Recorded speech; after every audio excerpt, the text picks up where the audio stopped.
Buck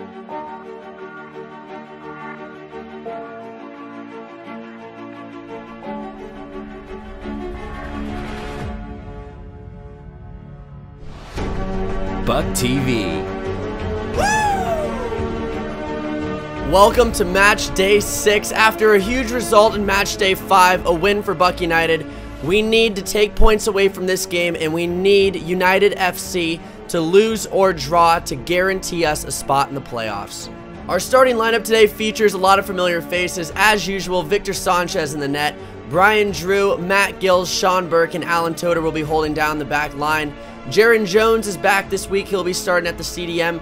Dylan Moore playing a different role on the right mid. Danny Molina is back playing center attacking mid for us. Brian Bettner on the left side. And Callan Little and myself up top to start. To get things started in the second minute, the ball is played to myself. I lay it back to Danny Molina.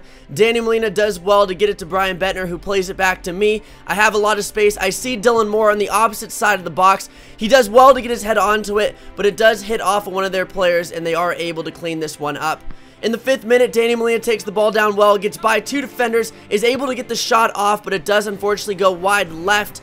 And we are pressing right now. We're doing well. Brian Drew with the big throw-in. HPZ is able to get a clearance. I go for the quick shot after the first touch, but it is blocked. In the 12th minute, Danny Molina does very well to get the ball off of one of their players. He finds Callan Little. Callan Little can get the quick shot off, but unfortunately, one of their players gets in the way, and it does trickle to their goalkeeper.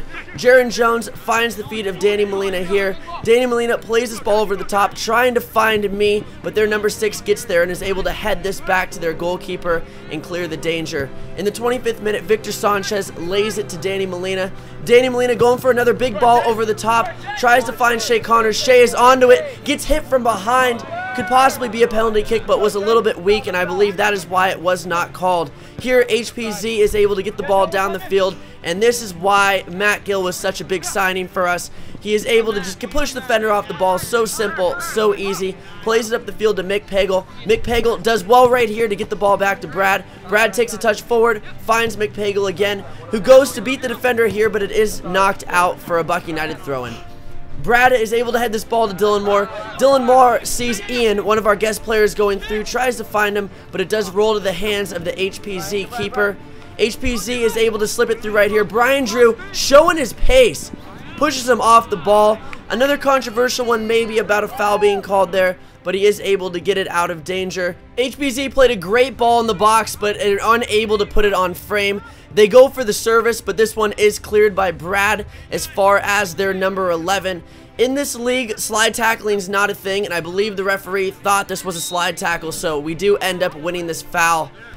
HPZ has a free kick. They're able to knock this down the field, and Matt Gill once again showing just his strength and obviously frustrates forwards. Here, a yellow card is brought out for that just ridiculous tackle. No point in that. It's the 40th minute. You're on the end line. Jaron Jones probably said something sarcastic to him, but it is what it is. He does get a yellow card.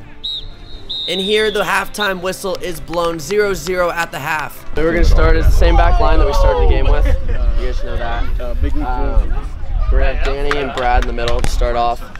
Me and Dylan are going to be up top, and then we're going to throw Callan and Eric on the wings. That's cool. Eric, you got that? Yeah. And then 15 minutes in, like 10, 15 minutes in, just start changing. Like start calling people off, and we'll be fine.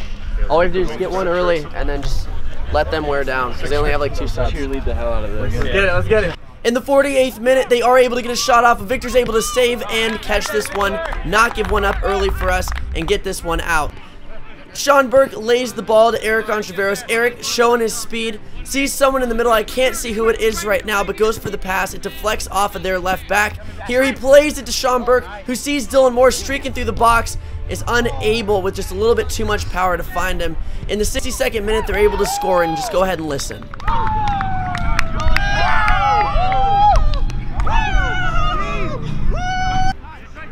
After about 10 seconds of taunting, it is a quick reminder in life that karma is a thing. With the whole goal wide open, how does the left post taste? And we're still alive, baby, come on! It's getting late in the game and we need to start creating some opportunities. Brian Drew plays the ball to Brad. Brad plays it wide, finds my little brother Nick, making an appearance at right back. Plays it to Mick Pagel. Mick Pagel plays it to Callan. Callan slips Ian, our guest player, over the top. Ian right here tries to go for the cross to find Eric Ontiveros, and it goes over the bar. A good opportunity right there for Buck United. Matt Gill pushes the defender off the ball, plays it to Danny Molina. Danny Molina, one of the most composed soccer players that I have ever played with, is able to go ahead, spin this around, play it through to Callan. Callan once again plays Ian through. Ian takes a little bit too heavy of a touch, and the goalkeeper is able to pick this one up. For a third time, Danny Molina plays the ball over to Ian. Ian could have taken that probably first time, but gets knocked off the ball in the 83rd minute. Here I take a corner kick. It is played wide. Unbelievable first touch from Dylan Moore and an unbelievable save from their goalkeeper.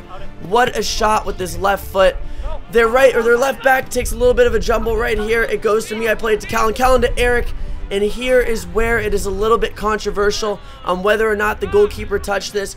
Dylan Moore stays persistent with it, gets to the corner. The referee ends up giving us the call. You can see some people are arguing it. I take advantage of it quickly. I pop it over there, right back, and shoot and score. It is 1-1 in the 85th minute with 5 minutes left. We needed to take points from this game. You can see in the replay, Dylan Moore is quick to get to the corner. He plays this into me. I'm able to flick it over there, right back. And look at this slow motion angle. Absolutely unbelievable. Megs, the goalkeeper, I believe their left back goes for it, is unable to get there. And it is time to Selly. Let's go, baby. Come on. Oh, yeah, baby. Hell yeah. Come on, one more, boy. Let's go. That's what I'm talking about. In the 87th minute, they get one more dangerous opportunity. Alan Toter does well to get in front. I don't know what happened with Victor right there, but the ball does roll right across the back line. And this is where things start to get a little bit fishy. A little bit of an argument going on between the referee and one of the players about a call, about something that was said. And it just gets really, really, really messy. As you can tell, a lot of our players just kind of watching. We probably should have gone to help protect the referee, but it had been chippy the entire game with us.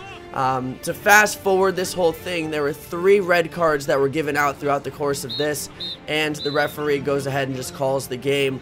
As you can see, they're pretty persistent about finding out who this guy's name is, what's going on. Nothing you really like to see out of a Sunday league, but it is what it is. We got our point, and that is what matters. So after match day 6, it turned out that United ended up dropping points to Red Rock, and Buck United has secured a place in the playoffs. Right now, we are going in as a 2nd seed because we have the same amount of points as Red Rock, but obviously our goal differential is very drastic. In match day 7, we'll need Red Rock to drop points and us to go ahead and get a win in order not to play HPZ, the toughest team we have played so far this season, in the first round. So as you can see in Group B, HPZ has a clear lead. They are guaranteed a first place finish. Like I mentioned, we need Mission Black and Red Rock to tie, or to Mission Black to win next week, in order for us to have an opportunity to play against them in the first round. A team that we have already beaten, but very, very good competition. Guys, remember, if you do want to purchase Buck United gear and support the club from anywhere in the world, all you have to do is head over to BuckArmy.com. We have had loads of sales and photos sent in that reach my Instagram page. If you guys enjoyed the video, please make sure to leave a like, subscribe if you're new around here. These games do take a while to put together, and we'll see you guys next time.